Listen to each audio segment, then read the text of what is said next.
Inside the Hershey's laboratory in Pennsylvania, 3 chemists stood around a table covered with brown samples that looked identical but smelled progressively worse as you moved from left to right. The head chemist held a clipboard with notes that read, "Too palatable," crossed out in red ink beside every formula number below 7.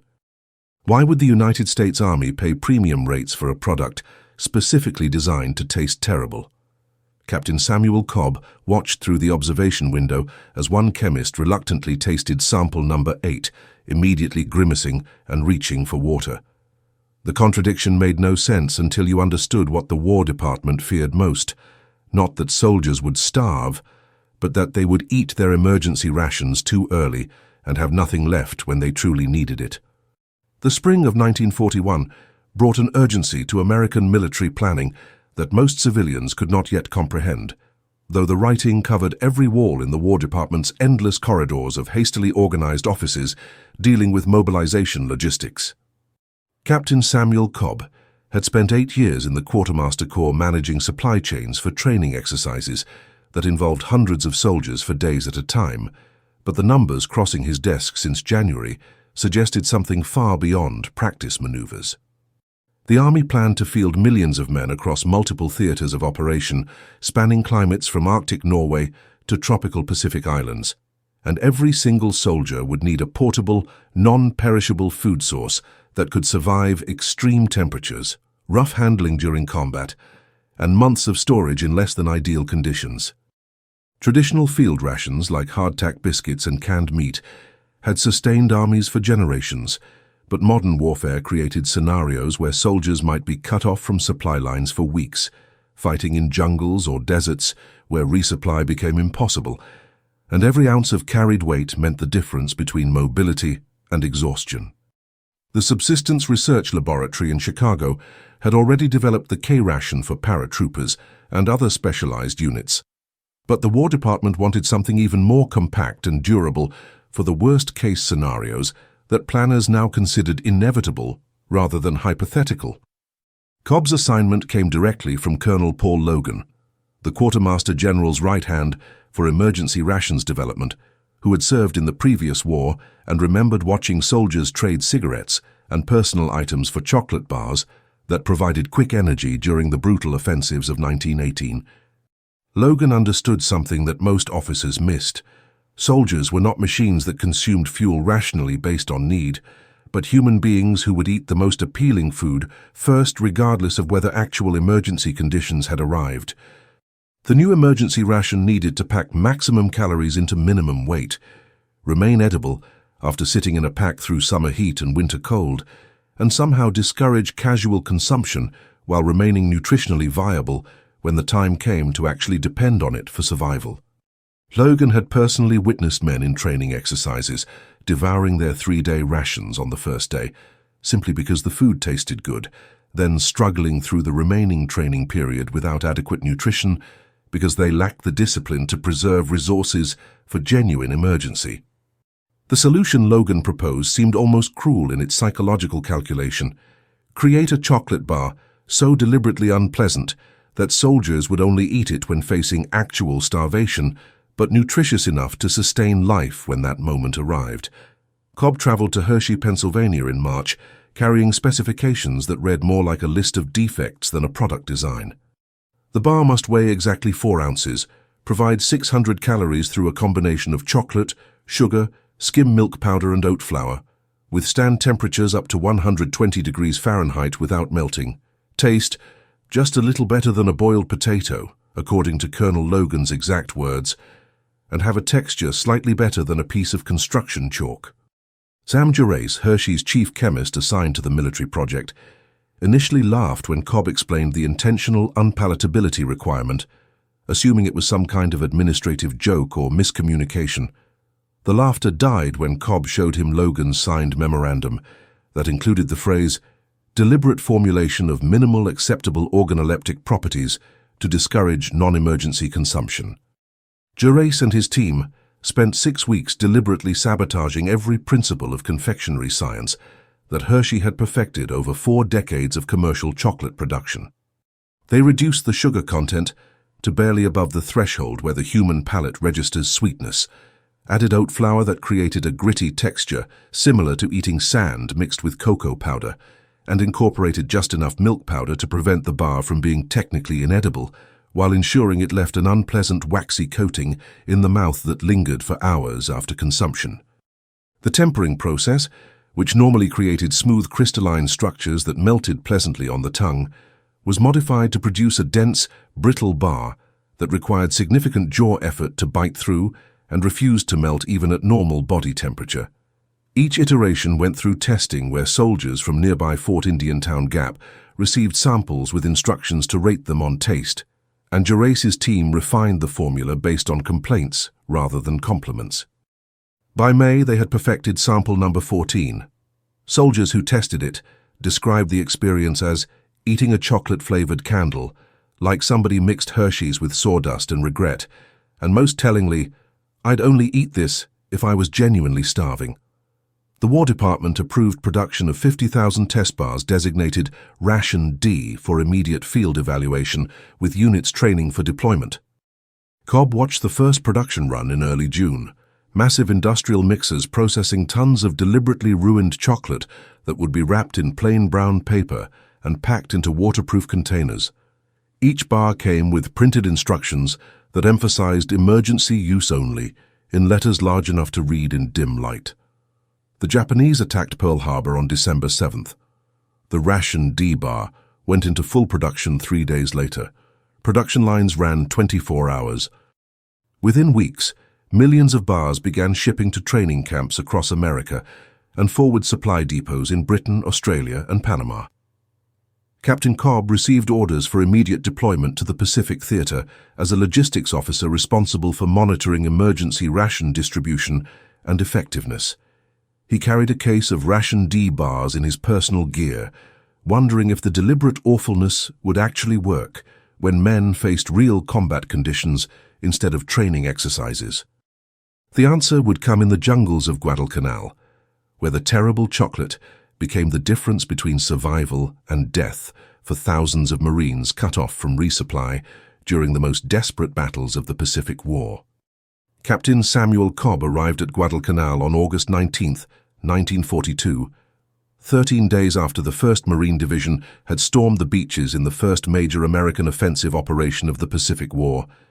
and immediately understood that every supply calculation made in the comfortable offices of the War Department had become irrelevant the moment boots hit the sand. The operation planners had estimated that Navy supply ships would maintain regular delivery schedules, providing Marines with fresh rations every 72 hours, while construction battalions built proper supply depots near the captured airfield that represented the sole strategic objective worth the cost in American lives. Instead, Japanese naval forces controlled the waters around the island after dark, sinking transport vessels and forcing the Navy to withdraw during daylight hours, leaving 10,000 Marines isolated with whatever supplies had made it ashore before the fleet retreated to safer positions hundreds of miles south. Cobb's assignment involved monitoring nutritional status and ration distribution patterns, but the reality on the ground meant Marines were already eating captured Japanese rice mixed with whatever canned goods remained from the initial landing supplies that were supposed to last 3 days, but now needed to stretch for weeks, with no clear timeline for resupply. The jungle terrain made every assumption about modern warfare obsolete, transforming what should have been a straightforward defensive position around Henderson Field into a nightmare of isolated outposts separated by dense vegetation so thick that men could pass within 10 feet of each other without making visual contact. The Marines had established a defensive perimeter, roughly 7 miles long, surrounding the airfield, but Japanese forces launched constant probing attacks designed to identify weak points and isolate small units that could be overwhelmed before reinforcements arrived through the suffocating undergrowth. Cobb spent his first week visiting forward positions where exhausted riflemen ate cold rice directly from cans because lighting fires revealed positions to enemy observers, and where dysentery from contaminated water had become so widespread that nearly 40% of combat effective strength was compromised not by enemy action,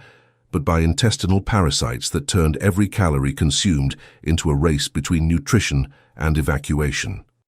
The Ration D bars that Cobb had watched being manufactured in Pennsylvania's clean, climate-controlled factories now sat in waterproof containers stacked in ammunition dumps alongside mortar shells and rifle cartridges, officially designated for emergency use only, but increasingly looking like the only reliable food source as the supply situation deteriorated from problematic to desperate.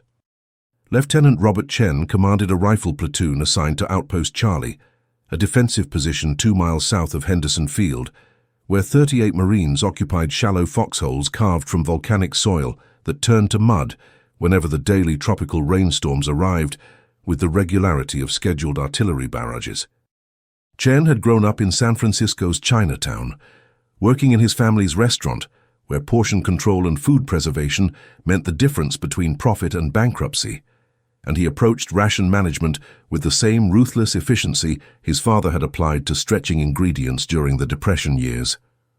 When Cobb visited the outpost on August 26th, Chen showed him a detailed log tracking every calorie consumed by every man under his command,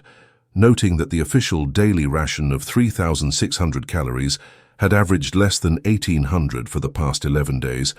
and that men were losing weight at a rate that would render them combat ineffective within another 2 weeks, even if disease and enemy action somehow stopped completely. Chen had personally distributed Ration D bars to every Marine in his platoon on August 16th,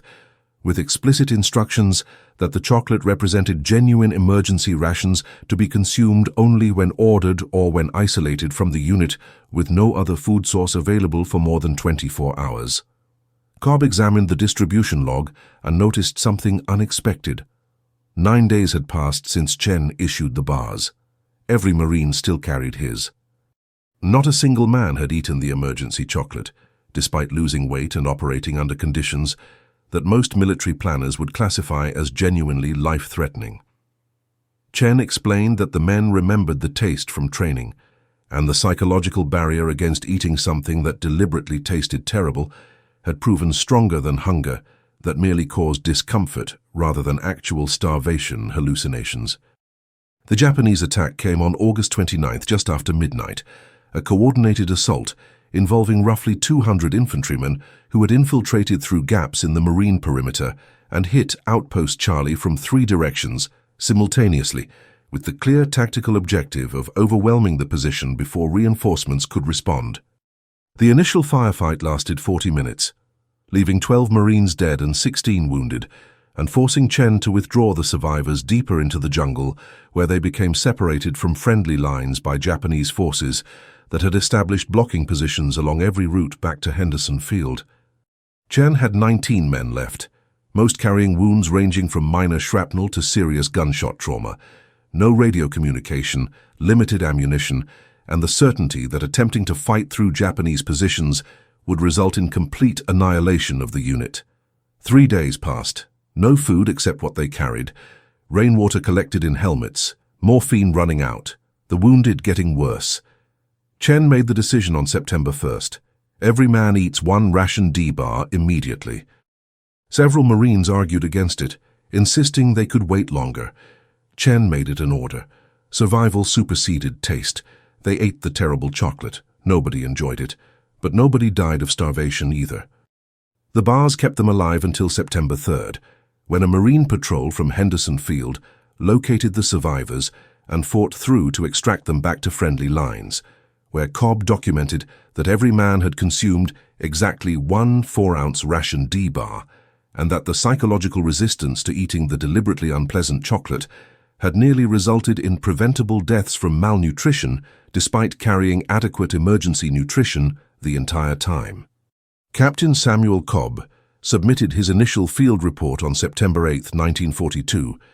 documenting 14 separate incidents across the Guadalcanal perimeter where Marines had waited dangerously long before consuming Ration D bars despite clear emergency conditions that met every criterion established in the distribution guidelines.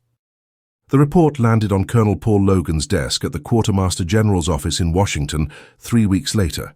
forwarded through channels that included medical officers, nutrition specialists, and procurement administrators, who each added comments ranging from concern to outright alarm,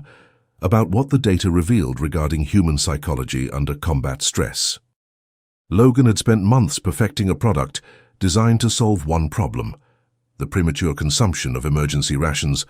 only to discover that success in making the chocolate unpalatable had created an entirely different crisis where men literally preferred potential starvation to eating food that tasted sufficiently terrible. The fundamental assumption behind the Ration D program rested on the belief that survival instinct would override taste preferences when conditions became genuinely life-threatening. But field evidence from the Pacific suggested that the threshold between discomfort and actual emergency was far more ambiguous than anyone had anticipated, and that soldiers made poor judgments about when they had truly reached the point where eating the terrible chocolate was necessary rather than simply unpleasant.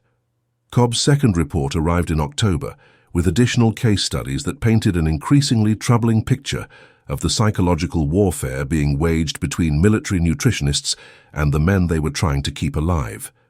Private James Morrison had been separated from his squad during a Japanese night attack on October 4th and spent 41 hours alone in the jungle with 2 Ration D bars, a canteen of water, and a growing certainty that rescue was unlikely before he either starved or was discovered by enemy patrols. Morrison was discovered on October 6th by a Marine reconnaissance team, unconscious from dehydration and malnutrition,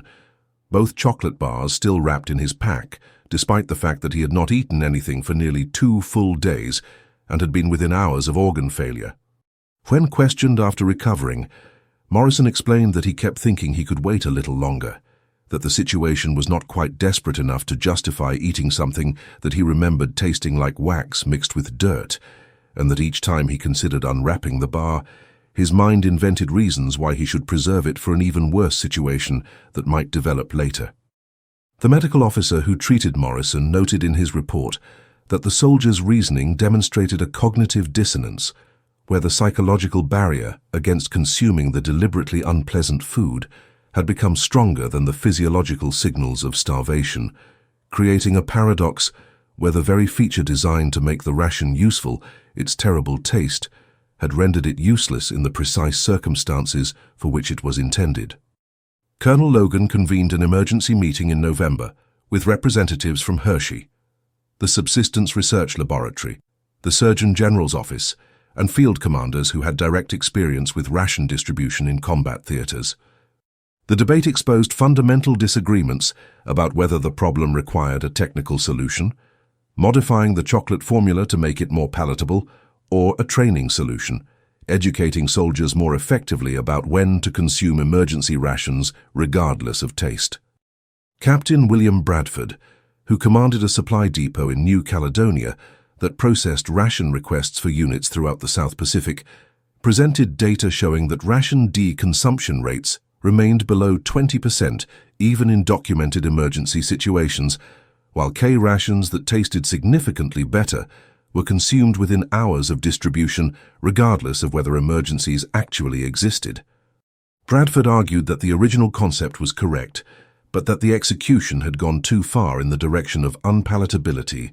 creating a product that technically met nutritional requirements, but failed the fundamental test of whether soldiers would actually eat it when necessary. Sam Gerace from Hershey countered that making the chocolate taste better would immediately result in the premature consumption problem that had justified the product's development in the first place, and that the real issue was not the taste, but inadequate training that failed to overcome soldiers' natural reluctance to consume unpleasant food, even when facing genuine starvation. The debate continued through December without resolution, as the competing concerns of preserving emergency supplies versus ensuring soldiers actually used those supplies when needed created a policy paralysis where no changes were authorized, but growing evidence suggested that the current formula was failing its intended purpose. Cobb returned to Guadalcanal in January 1943, after the island had been secured and the immediate crisis of encirclement had passed, but the supply situation remained precarious as American forces prepared for the island-hopping campaign that would require small units to operate independently for extended periods with limited resupply options. He interviewed over 200 Marines about their experiences with Ration D and the responses formed a consistent pattern that highlighted the gap between policy intentions and battlefield reality. Men universally understood that the chocolate was meant for emergencies. They recognized that eating it prematurely would leave them without reserves. But the definition of emergency remained subjective, and when faced with hunger that caused discomfort, but not immediate collapse, most soldiers chose to wait rather than consume food that they described in terms ranging from unpleasant to genuinely nauseating. Lieutenant Chen, who had survived the September encirclement that had killed or wounded half his platoon, explained the psychological calculation that occurred in the moments before he finally ordered his men to eat the Ration D bars. They had been without food for 72 hours. Several men showed symptoms of advanced malnutrition. The wounded were deteriorating. But even then, Chen had hesitated because the bars represented the absolute last resource, and eating them meant acknowledging that rescue might not come, and that they might die in the jungle regardless. The terrible taste was not just unpleasant, it was a psychological marker of how desperate the situation had become. Eating the chocolate meant admitting that hope was running out. Some men preferred to maintain hope by not eating, even if that hope was irrational. Chen had made the consumption an order, specifically because he understood that left to individual choice, several Marines would have waited until they were too weak to fight their way back to friendly lines,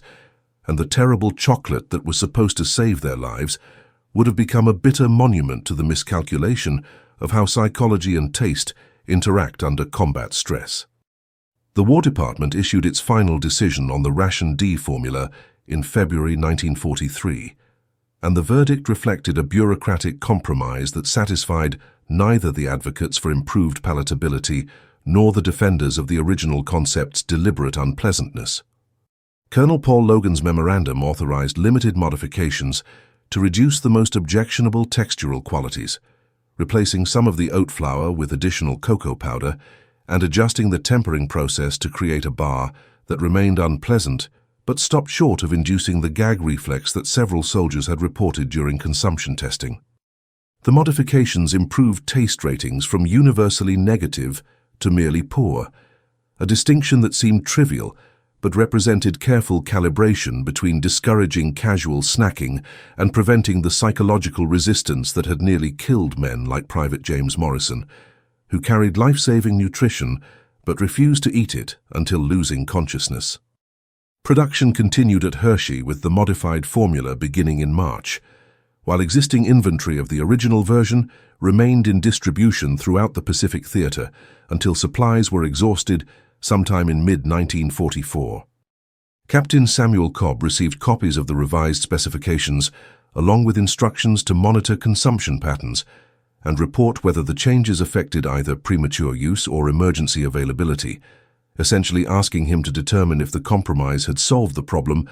or simply created a different version of the same fundamental contradiction between making food deliberately unappealing while expecting men to eat it when circumstances became desperate. The island-hopping campaign that defined American strategy in the Pacific from late 1943 through the end of the war created exactly the conditions that the Ration D bar had been designed to address, with Marine and Army units conducting amphibious assaults on heavily defended atolls, where initial supply shortages were not just possible but inevitable, given the logistical challenges of landing tons of equipment and provisions on beaches under active enemy fire. Tarawa in November 1943 killed over 1,000 Marines in 76 hours of fighting that left supply lines completely disrupted, and Cobb's reports documented that Ration D consumption increased dramatically compared to Guadalcanal, with over 60% of distributed bars being consumed during the 3-day battle when Marines were pinned on beaches with limited access to regular rations. The modified formula appeared to have reduced psychological resistance enough that men ate the chocolate when genuinely necessary, though complaints about taste remained universal and creative descriptions of the experience continued to circulate through units with the dark humor that characterized soldiers coping with circumstances beyond their control. One Marine sergeant on Saipan in June 1944 filed a report suggesting that the chocolate tasted like someone had melted down a tire, mixed it with sugar substitute, and then deliberately aged the result in a latrine for several weeks before packaging it as food, but noted that he had eaten 3 bars during 4 days of fighting and credited them with preventing complete collapse from exhaustion and malnutrition.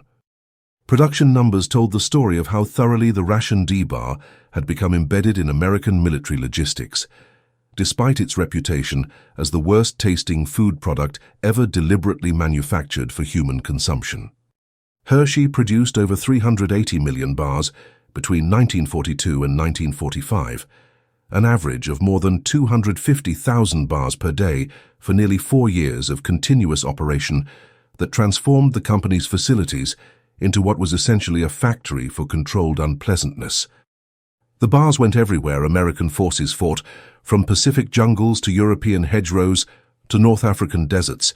carried by soldiers who universally hoped they would never need to eat them, but understood that hope was not a supply strategy when artillery was falling and supply trucks were burning. Post-war surveys conducted by the Quartermaster Corps in late 1945 revealed that approximately 42% of soldiers who carried Ration D bars during combat operations eventually consumed them,